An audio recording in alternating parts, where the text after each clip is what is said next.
अस्सलाम वालेकुम। स्मीना वजीफ़े ऑफिशियल में मैं हूँ आपकी स्मीना। कैसे हैं आप लोग? उम्मीद है अल्लाह ताला ने आपको अपने हिफ्ज़-ओ-अमान में रखना है। अल्लाह ताला आप सबकी परेशानियों को दूर करे, कुल उम्मत के गरीबों की गुर्बत को दूर करे, कुल उम्मत के परेशानों की परेशानियाँ दूर करे। आपको पता है मैच स्टार्टिंग करने से पहले हमेशा दुआ करती हूँ और आप भी कोशिश किया करें जब भी नमाज़ पढ़ें सबसे पहले कुल उम्मत के परेशानियों के लिए दुआ किया करें, फिर अल्लाह ताला करीब से अपने बंदों की सुनता है।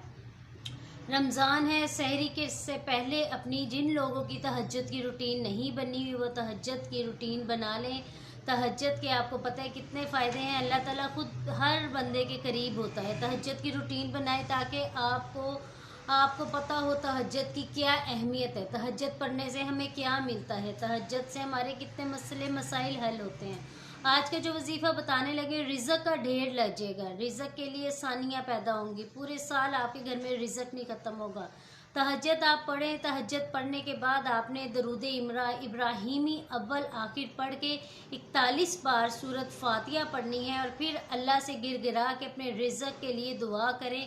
आप यकीन करें इतना अल्लाह ताला करीब हो के इस बात को सुनता है और कितने रिज़्क़ के ढेर लग जाते हैं। इससे आपका सबसे बड़ा ये फ़ायदा हो जाएगा, सहरी में उठने से आपका ये हो जाता है कि आपकी तहज्जुद की रूटीन बन जाती है। जहाँ हमने सहरी में 3 बजे उठना है तो उससे पहले आप 2 बजे उठ जाएं, उठ के तहज्जुद के 2 नफल अदा करें, तहज्जुद की नमाज अदा करें, उसमें आप सूरत फातिहा के इस वजीफ़े की अपनी रूटीन बना लें। आप देखिएगा कि दिनों में आपके रिज़्क़ का मसला हल होता है, रिज़्क़ में इजाफा होता है, परेशानियाँ दूर होती हैं।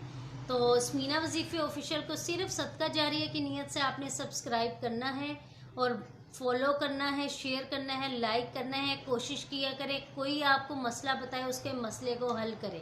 मुझे दुआओं में याद रखिएगा। अल्लाह हाफिज़।